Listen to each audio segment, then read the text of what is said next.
Welcome. And today we'll dive into a couple of great I Don't Work Here Lady stories and their reactions. Coming up we have Guy in Armor must be in charge. Plus we have classmate mistakes me as working in the park, begins to disclose fetishes. I just know you're gonna love these stories, so this should be a fun session.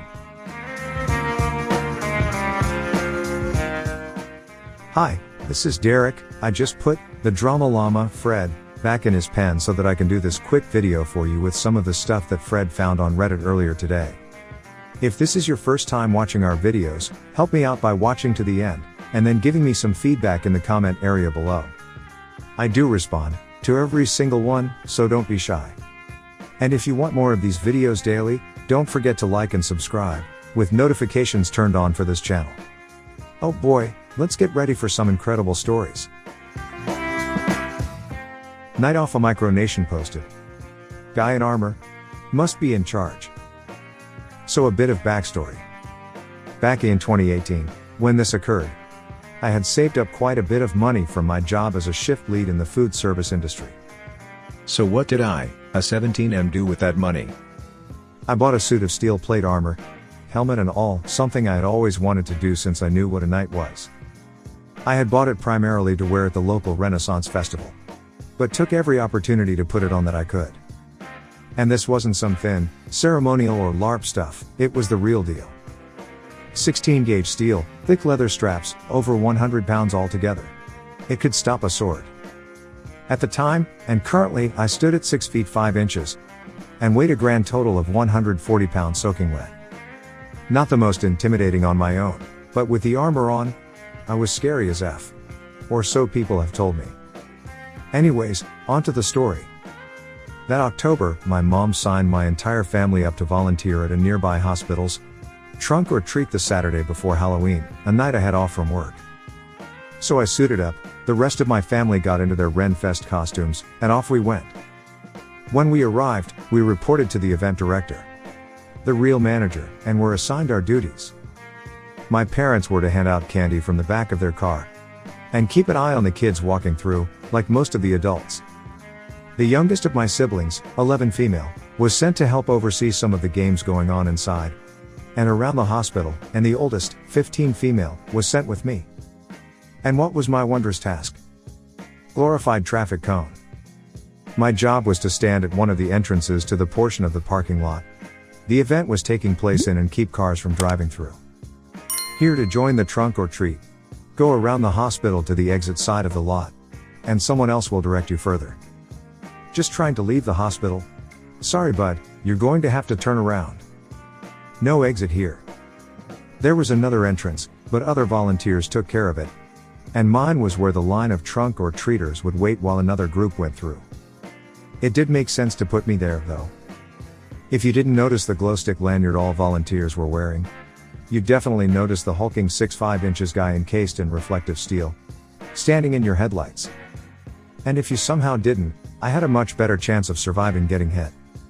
So there I stand for 2.5 hours, directing traffic and taking pictures with a fair few of the kids waiting in line. Most were a bit scared of me, but with some encouragement from their parents, and a lift of my helmet's visor to show that I was, indeed, a person under all the metal, they became very excited to meet a real knight.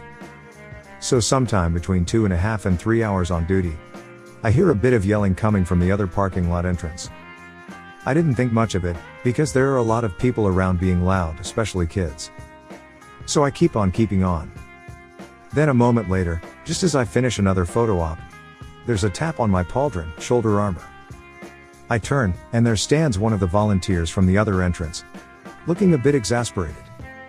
Hey man, sorry to bother you, but can you come with me for a moment? We could use you over here. A little bit confused, wondering if maybe someone needed a bathroom break, and needed me to take over or something, I said sure, and followed him back. As we got closer, the shouting got louder, and I started to make some of it out. I don't care what the F is going on tonight, I want to leave through here. The other exit goes to such and such road, and the construction there is a pain in the butt. Where is your effing manager? I'll make him make you let me through. This is ridiculous. Do you have any and blah blah blah? Now I see a car stopped at the second entrance, and a red-faced man in the driver's seat, with the window down tearing into the second volunteer traffic cone. As we approached, the guy who grabbed me ran ahead, blocking the man's view of me as I got closer. "All right, man," he said, "here's the manager, like you wanted." "About effing time." "What, is he a redpecker like you too?" "I swear to God, I'll..." At this point, the volunteer who had me follow him stepped aside, and I came forward, right next to the car's window. The jerkwad's mouth dropped, and his face went a few shades lighter as I lumbered to a stop. "What's the problem here?" I asked, finally figuring out what was going on. I also might have made my voice a little deeper than it actually was. The man just stared at me for a couple of seconds, mouth agape. Still not sure which was worse for him, the beast in medieval armor, or the fact he saw his own stupid face reflected in my visor. When he finally found his voice again, he sort of pointed ahead of him, and mumbled, I want to leave through here. Because the traffic is really bad the other way because of the construction." I didn't let him finish and folded my arms, which wasn't exactly easy. "Seriously? You do see all the kids running around, right? The big line, the cars, the games. And you still want to drive through here, especially with that mouth of yours? If anyone is a redpecker here, it's definitely not me, or these guys." Nope. Don't want to hear it. Stop shouting at my buddies, turn around, and leave the way that isn't full of kids, or I'll have the hospital security come deal with you. I was loving this. I never got to talk to people like this at my actual job. Without a word, he rolled up his window, put the car in reverse and drove away. Once he was gone, the volunteer who grabbed me high-fived his buddy, then me. "Sorry for dragging you into this, man, but I couldn't find the actual manager. And this guy was peed and then I saw you, and I knew you would be perfect."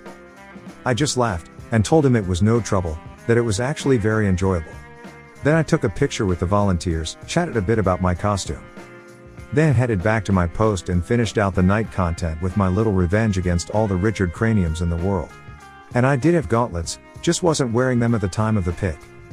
I do still have the armor, adding bits and pieces to the total costume. Including some batons, yes, like the band, a functional but unsharpened sword, and a shield. But I haven't had many chances to wear it over the last year. Hopefully this year will be better. Also, I've seen some comments have seemed a bit incredulous about my weight and height. I'm 100% serious about that. When I have my shirt off, you can count my ribs and see my chest move when my heart beats. Just won the genetic lottery for skinny jeans, I guess. Pity I need a tightly cinched belt to wear them.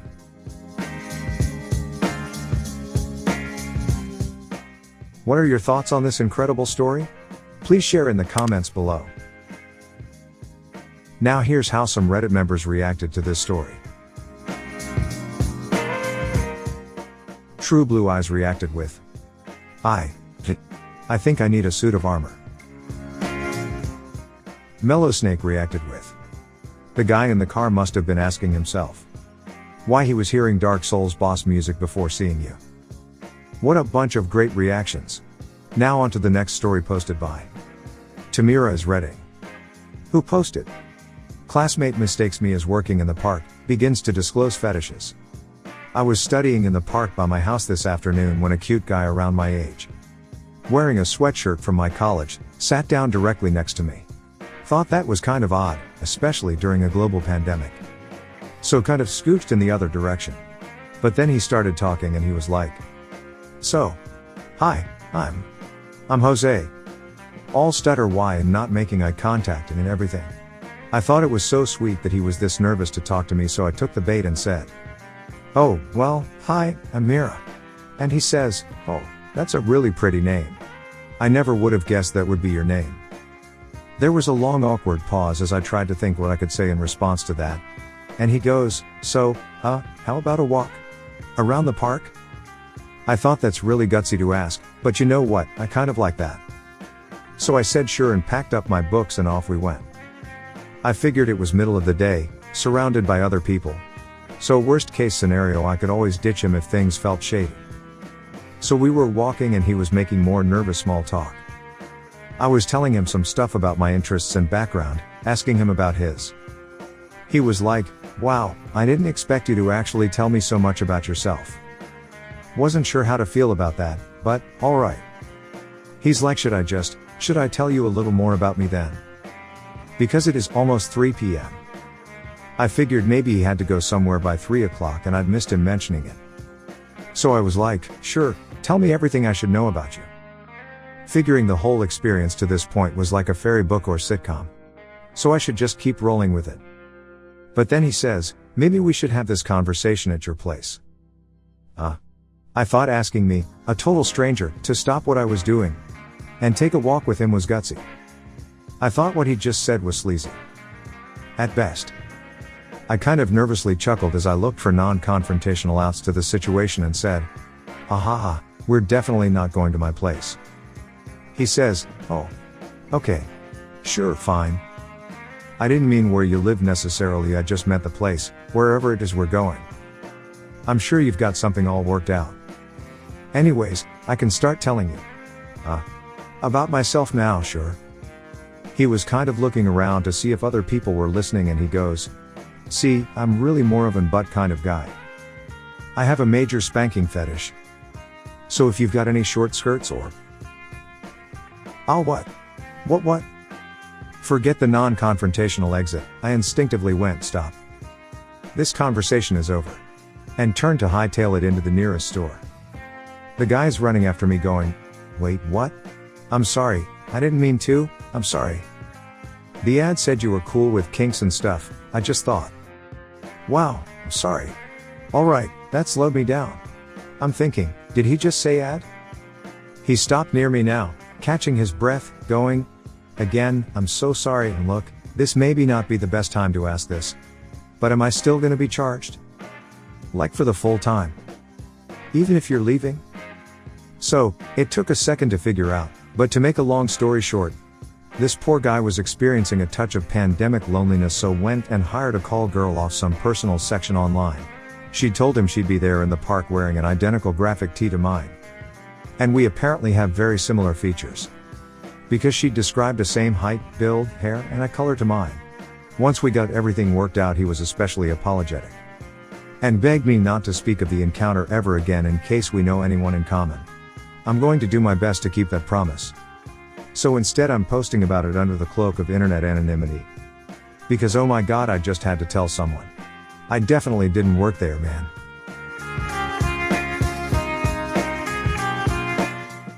What are your thoughts on this incredible story?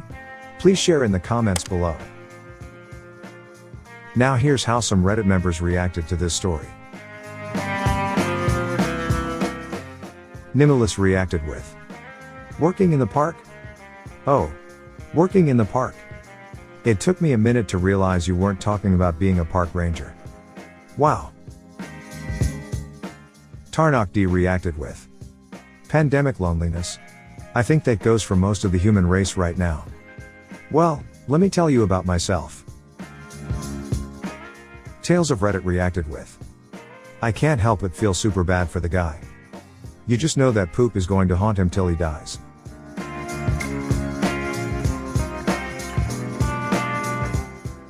Well, there you have it.